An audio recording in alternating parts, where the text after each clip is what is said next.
My name is Dr. Stephen Ralston, researcher at the Martian University of Kreven. What follows aren't really research notes as much as they are a way of keeping me sane. I need them to truly grasp the magnitude of our discoveries, to keep the order in my mind, if you will. For as long as historians could remember, humanity had been looking for their god, but to no avail. Despite several millennium of searching, no deity was ever found. This never became a real issue, though, until the late 22nd century, when we invented the ships needed to explore space outside of our own solar system. The telescopes required to truly peek far beyond the universe, and technology allowing us to drill deep into the Earth. Humanity had turned their eyes to the skies, and to the planetary depths to look for answers. Neither heaven nor hell was ever found, however. Throughout the 23rd century, the disappointment grew, and a new church rose. Their priests preach about a dead god, believing that ours had somehow died. The religion had its major breakthrough in 2267, and by 2300, they had already converted over a third of the people to this new belief. The necrotic church had more power than it could ever need and grew stronger every year.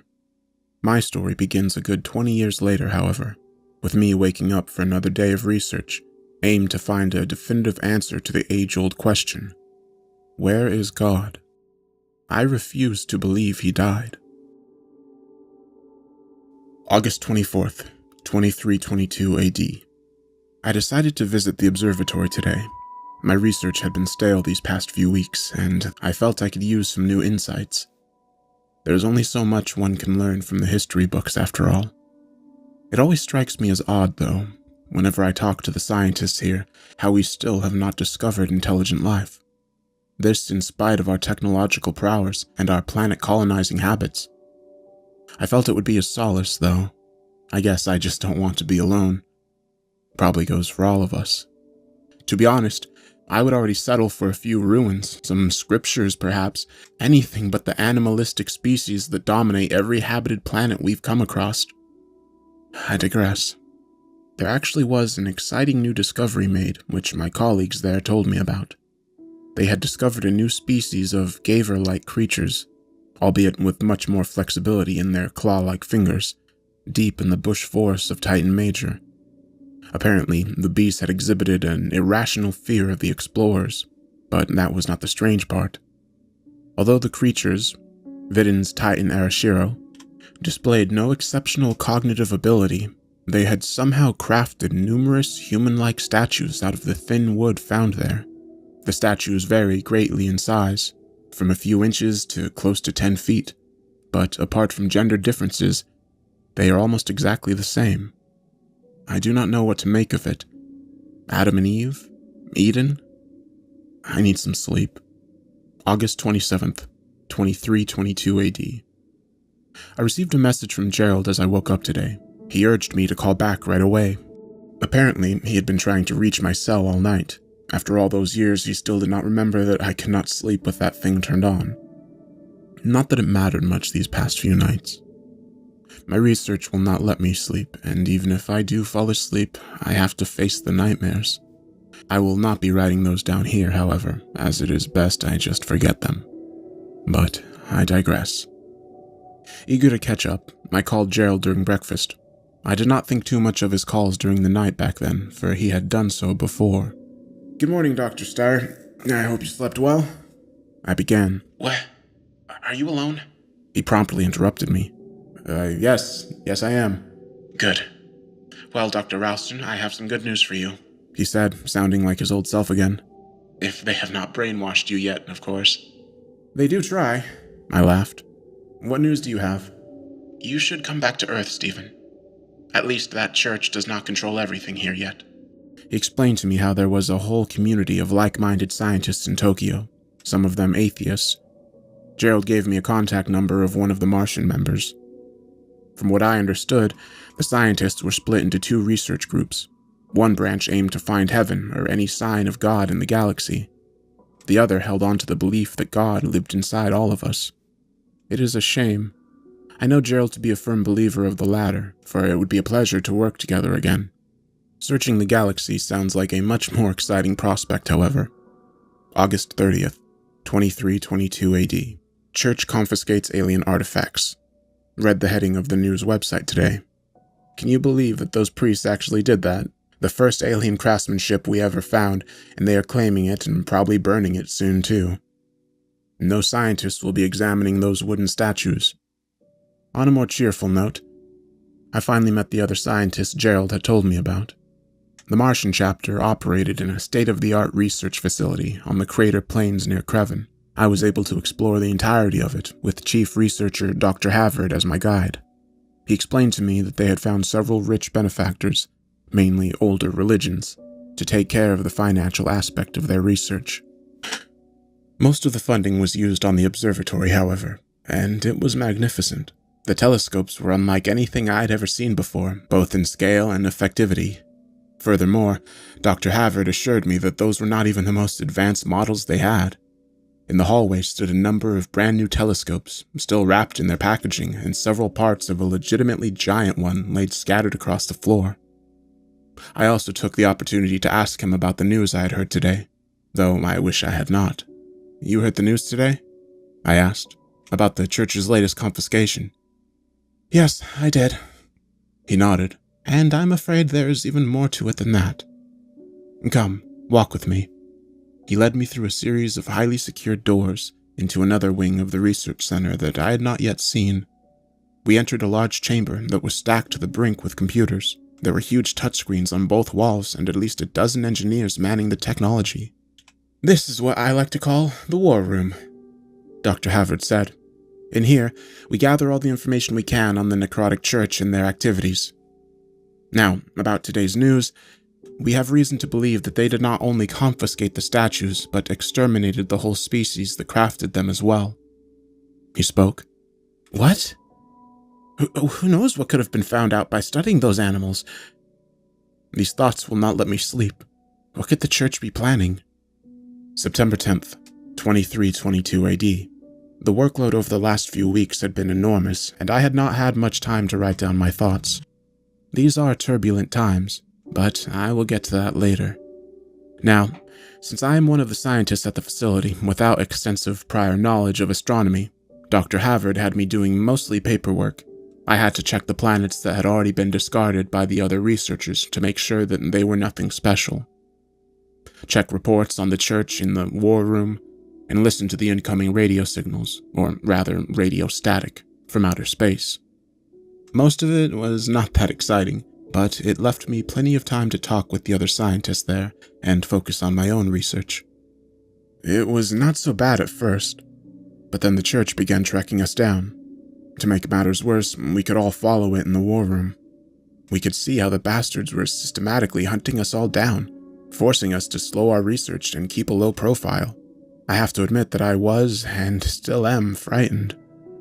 The facility itself is pretty secure, but the risk of getting caught in your own home grows day by day. It feels as if we are running out of time. With so many of my colleagues being captured, my workload increased immensely, and I even got to help with the telescopes. It was then that I was finally initiated in the true progress that the facility had already made. Something out there in the galaxy was moving, and we had no clue what it was. The only proof we had of its existence were our calculations, seeing the light had not even reached its part of the galaxy yet. But whatever it was, it had our whole facility confounded, as it did not seem to follow any of the laws centuries of scientific progress had come up with.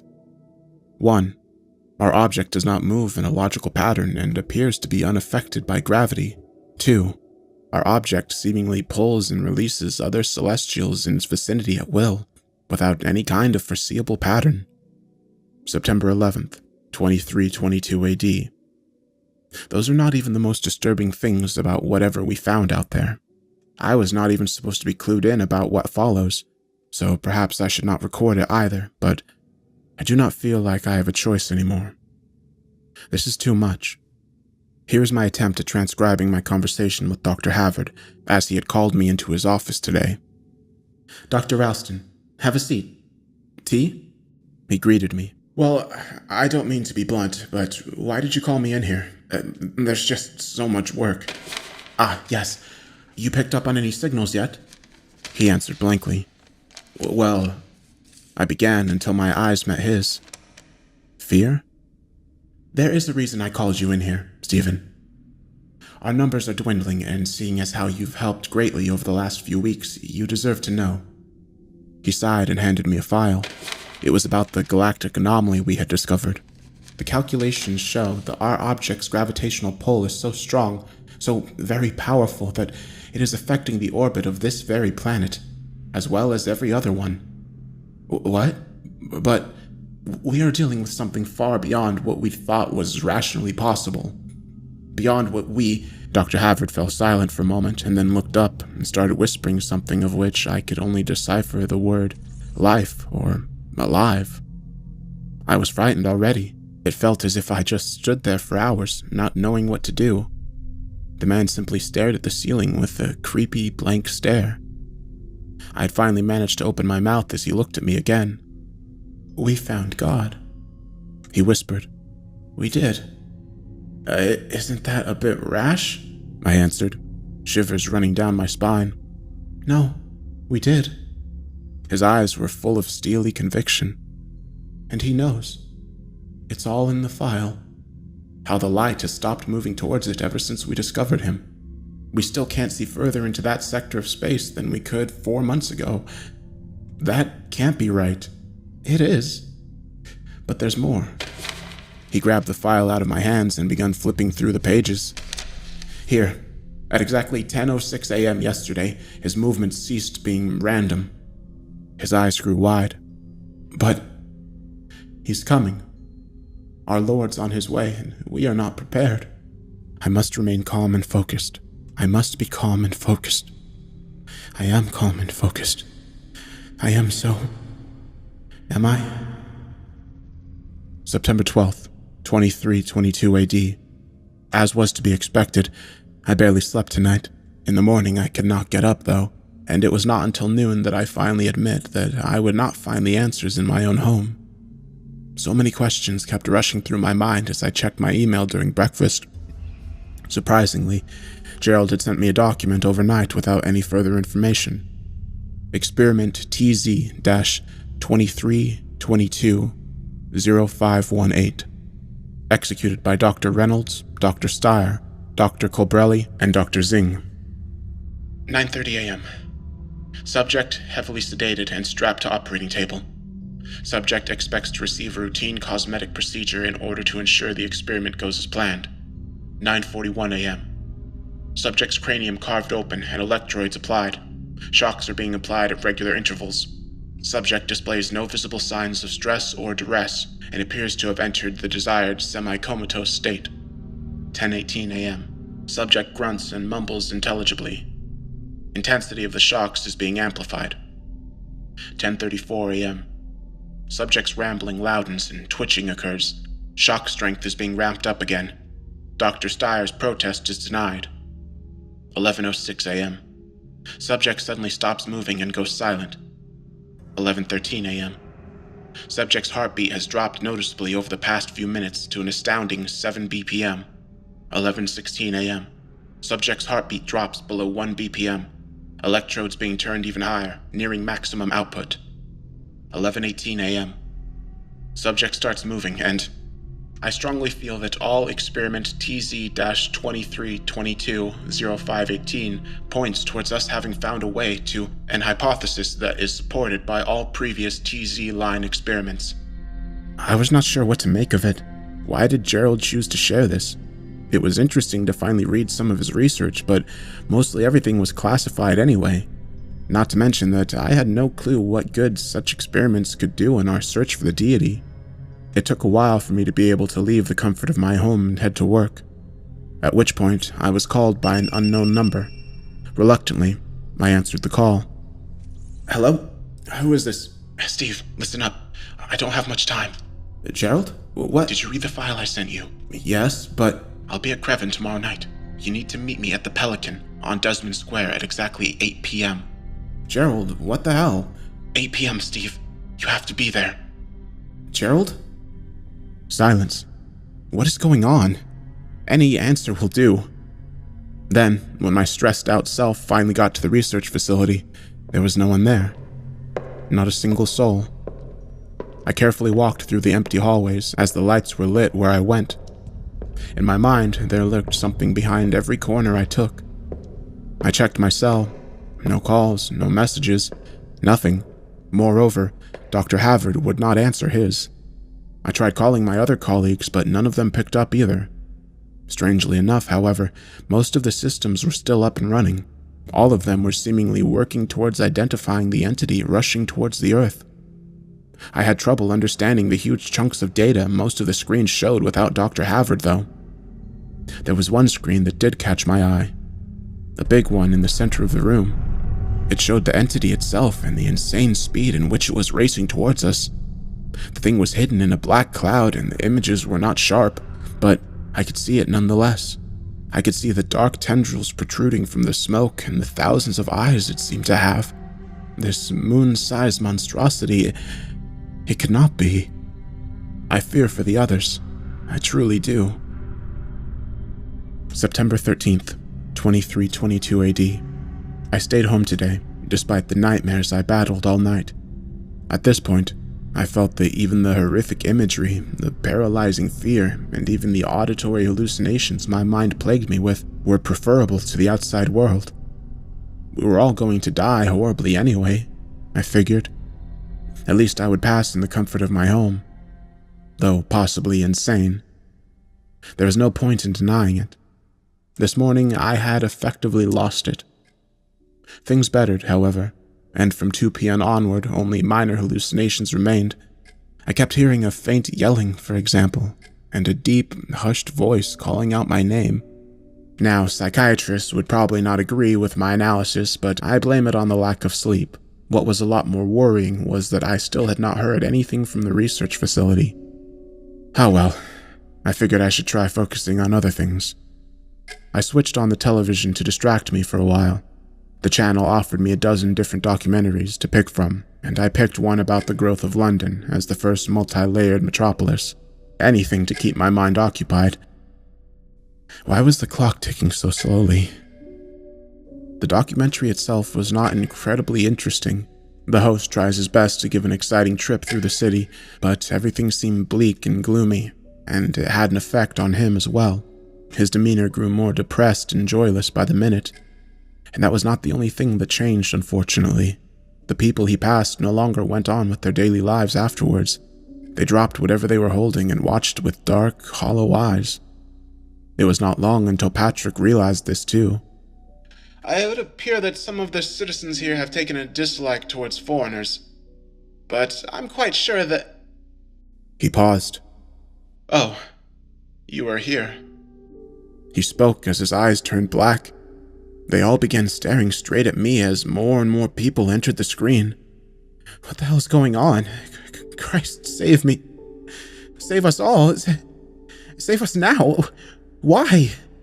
I only remember switching off the television and running outside in a moment of primal fear.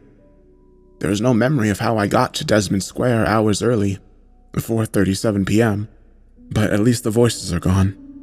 Whatever it is that is haunting me, I'm sure that it will not strike me here with all those people around. One of them was Gerald.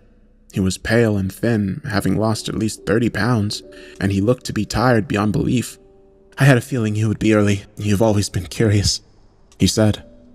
Come, walk with me. I followed him as he walked towards the park. Did you read the notes I sent you? They're important, but horribly incomplete, as you could probably tell. I want to tell you what we found, because someone has to know. You are not going to make the research public? I asked him. They would never let us. My entire team is dead, Stephen. The church killed them all. Why? What did you find? They believe that we might have found God, Gerald said bitterly. Did you? I fear not. But believe me when I say that not a moment goes by that I hope we did. We found something, though. But you'll have to take my word for it, as all of our research has been destroyed. He left a dramatic pause for a while. We have discovered an entity that dwells within all of us, seeing what we see, hearing what we hear, and ever so slightly controlling what we do. We first made contact with it during the experiments I sent you. It would appear that the constant shocks we applied on our test subject had awakened it. We tried communicating with it, but soon our limbs were no longer our own. We were forced to kill the subject and report all of our findings to the necrotic church. All of this without our consent. He sighed and sat down with slouched shoulders. I don't even know if I choose to tell you this, or whether this all fits in this thing's master plan. We just sat there for a few minutes until I finally knew what to say. So, does the church think you found God? I doubt it. I think they just don't want our research to get public. Not even those lunatics could incorporate that in their beliefs. Imagine what it would do to them if God turned out to be alive and almost tangible. Then what can we... He grabbed me by the shoulders and stared straight into my eyes as panic reigned in his pupils. You must listen. Do you realize what we're dealing with here? Everything we've ever looked at, everything we've ever cared about might be a lie. He started talking faster and faster. The reality we breathe, that we think we live in, is warped, twisted beyond our comprehension. Gerald, listen to me. You need to calm down. We can't know, Stephen. We can't be sure anymore. What? What can't we know? What lurks beyond the edge of our perception? Gerald whispered with an empty look in his eyes. Gerald, snap out of it! Do not trust anything, Stephen. Gerald suddenly took a step back and reached inside his pocket to take out a small handgun. I remember yelling, "No!" like they do in movies. I remember the blood, the gunshot, and me running away. Gerald died today, and I have the feeling that he will not be the last. I do not know what is going on anymore. The hallucinations are gone for now, but I still cannot quite grasp what Gerald was telling me. What is even real anymore? Is there really something racing towards Earth? The television shows nothing but static anymore, or am I imagining things? I feel like a pawn, but whose game are we playing? September 14th, 2322 AD. It is becoming increasingly difficult to write in here, though those two burden me immensely through every hour that I fail to catch sleep. Not just because my dreams haunt me and break me through the horrors they make me watch. It is because I have been crying tonight, endlessly and almost violently. I witnessed my best friend's death. No, his murder, and I cannot deal with it. What brought him to do that, and why will these tears not stop? Are these tears, through the constant damaging of my notebook, being used to stop me from writing? Am I becoming as paranoid as Gerald? Do I really believe that there's something controlling us? I am fully aware that these are the words of a shaken, sleep-deprived, and traumatized man, but I still cannot bring myself to rip them out of this book. It is 3:15 a.m., and I am afraid to close my eyes. I must have fallen asleep eventually, because I do partially recall a dream I had. While some parts are vivid, others seem to have been oddly blurred out. Is there no place that I am safe? My dream began with me standing in the middle of a field, surrounded by a tall brick wall a few meters away from me. It was night, but I could see no stars. I took a few uneasy steps when the wall started shifting. Bricks were constantly being added on top, while others were removed just as fast. It was not long before holes began to appear in the wall, though, places where the bricks were disappearing too quickly to be replaced. At first I could see nothing but darkness through these holes, but then I began to notice the blackness.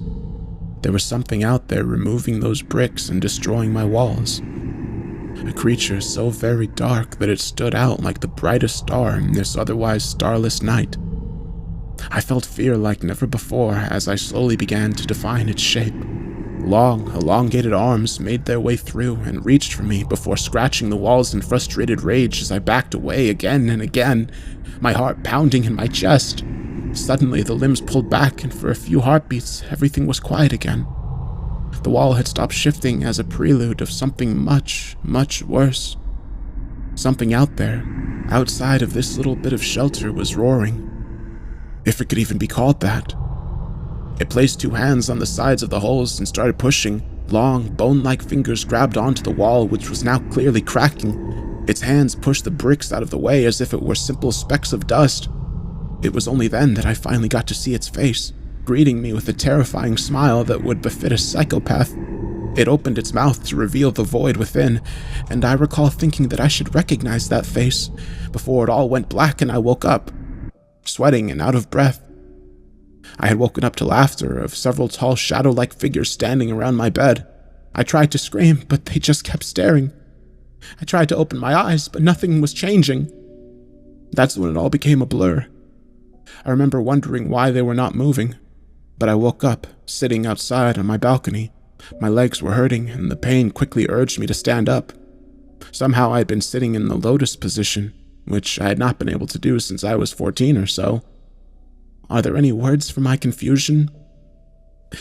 Am I really still sane? I forced myself to eat something, but practically had to force the omelet down my throat. The dream still spooked me, and I felt like my mind had finally been damaged beyond repair. My continuing headache only served to reinforce that statement, and was as if lightning split my forehead, as if my head was desperately trying to adopt my newfound madness. Although one thing was crystal clear, I could not let it consume me. The visions, the dreams, the disappearances, Gerald's suicide, all of it had started with the discovery of Dr. Havard's God. Not to mention the discoveries that Gerald's team had made, or had they just been crazy talk? I had to connect the dots. There had to be some sort of reasoning behind all of this. Reluctantly, I decided to go back to the research facility to gather more information, all the while wondering why I was not more shocked by everything that had happened. I just felt numb. Arriving at the facility was no boon for my sanity either. Strangely enough, everyone was there again, and I was greeted by one very excited researcher, Dr. Stone, according to her name tag, who talked to me with seemingly limitless respect. She told me that Dr. Havard was looking for me, and other researchers gathered around as she was speaking. They all held their distance, and all of them, even ones I had worked with before, stared at me with reverence in their eyes. I felt confused and oddly self-conscious. Hey, guys, I hope the research is still going strong, I said, and they seemed satisfied with that. I tried to shake off the weirdness as I made my way to Dr. Havard through the least busy hallways. There were still zero answers.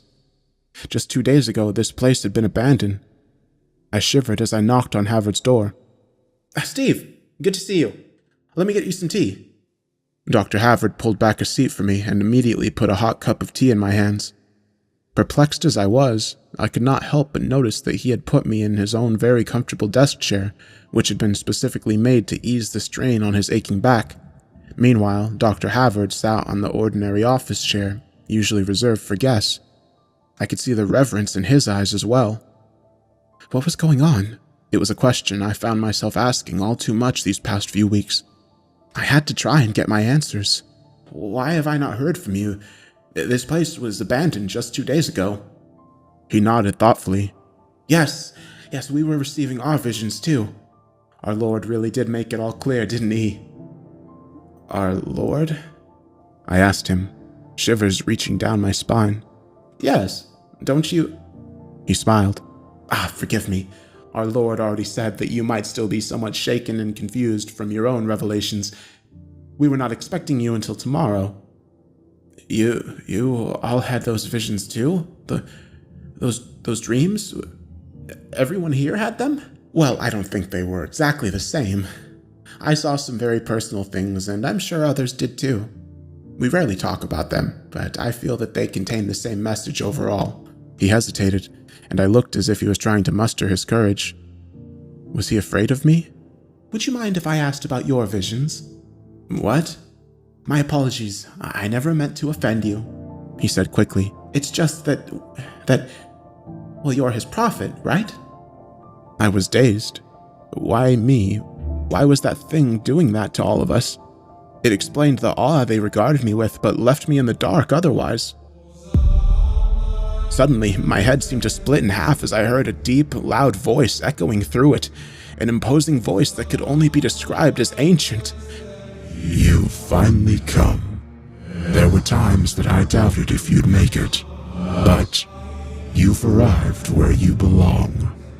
The voice said, and I looked at Dr. Havard, who was looking ecstatic. You are to be commended. The other focused the brunt of his assault on you, but you didn't fall, and you didn't break.